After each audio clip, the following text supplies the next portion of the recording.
Praise the lord. 18వ కీర్తన 19వ వచనం. విశాలమైన స్థలమునకు ఆయన నన్ను తోడుకొని వచ్చను, నేను ఆయనకి ఇష్టడను గనుక ఆయన నన్ను తప్పించను.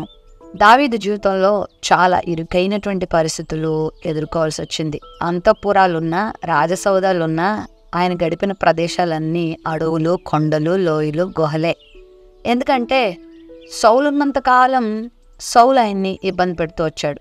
తర్వాత రాజ్యంలోకి వచ్చిన తర్వాత పిల్లల ద్వారా, ప్రాముఖ్యంగా అబ్షాలోము ద్వారా దావీదు చాలా హింసలు ఎదుర్కొన్నాడు, బాధలు ఎదుర్కొన్నాడు, చాలా ఇరుకైన పరిస్థితులు ఎదుర్కొన్నాడు.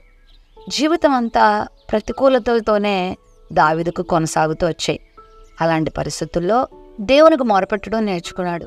దేవా, నీవు తప్ప నన్ను ఈ కష్టం నుండి ఎవరు బయట తీసుకొస్తారు?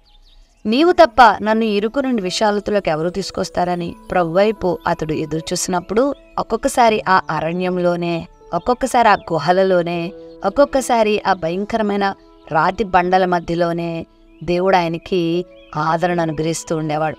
ఆహారం అందిస్తూ, వసతులు అనుగ్రహిస్తూ దేవుడు ఎన్నో మేలులు చేశాడు. ఒకనొక సందర్భంలో అయితే కొంతమంది దావీదు అరణ్యంలో ఉన్నాడని తెలుసుకొని దావీదుకు కావలసినటువంటి సామాగ్రిని అంతటిని, పరుపులు, కుండలు, గోధుమలు, జున్నుగడ్డలు, మంచి ఆహార పదార్థాలన్నీ కూడా దావీదుకు పట్టుకొచ్చారంట. అంటే ఇరుకులో కూడా దేవుడు దావీదును విడిచిపెట్టలేదు, విశాలతలోకి తీసుకొచ్చాడు. అనేక పరిస్థితులు కూడా అతడు వెళ్ళినప్పుడు ఆ పరిస్థితుల్లో కావలసినటువంటి సహాయాన్ని దేవుడు దావీదుకు అనుగ్రహించాడు. దావీదు దేవునికి ఇష్టంగా జీవిస్తూ అనేకమైన అపాయాల నుంచి తప్పించబడుతూ వచ్చాడు, ప్రమాదాల నుంచి తప్పించబడుతూ వచ్చాడు. ఈరోజు ఈ వాక్య వాగ్దానాన్ని వీక్షిస్తున్న ప్రియ దేవుని బిడ్డలారా, మీ జీవితం కూడా కష్టాల పరంపరతోనే కొనసాగుతుందా? ఒకటి వదిలిన తర్వాత ఒకటి, ఒకటి వదిలిన తర్వాత ఒకటి సమస్యల వలయంలో మీరున్నారా? ఈ సమస్యలు ఇలానే ఉంటాయి. మానవ జీవితం సమస్యలమయమే.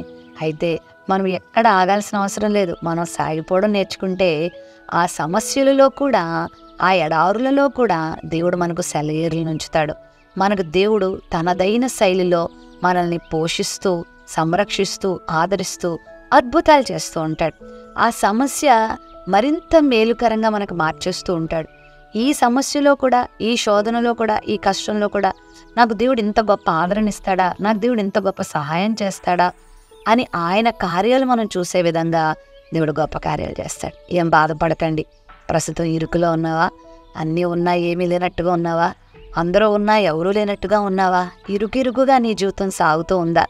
ప్రభు నిన్ను విశాలతలోకి తీసుకొస్తాడు. ఏం బాధపడద్దు. నువ్వు ఆయనకి ఇష్టంగా జీవించినప్పుడు ప్రతి శోధన నుండి నేను తప్పించి, కష్టం నుండి తప్పించి, సమస్య నుంచి నేను విడిపించి విశాలతలోకి నేను దేవుడు తీసుకొస్తాడు.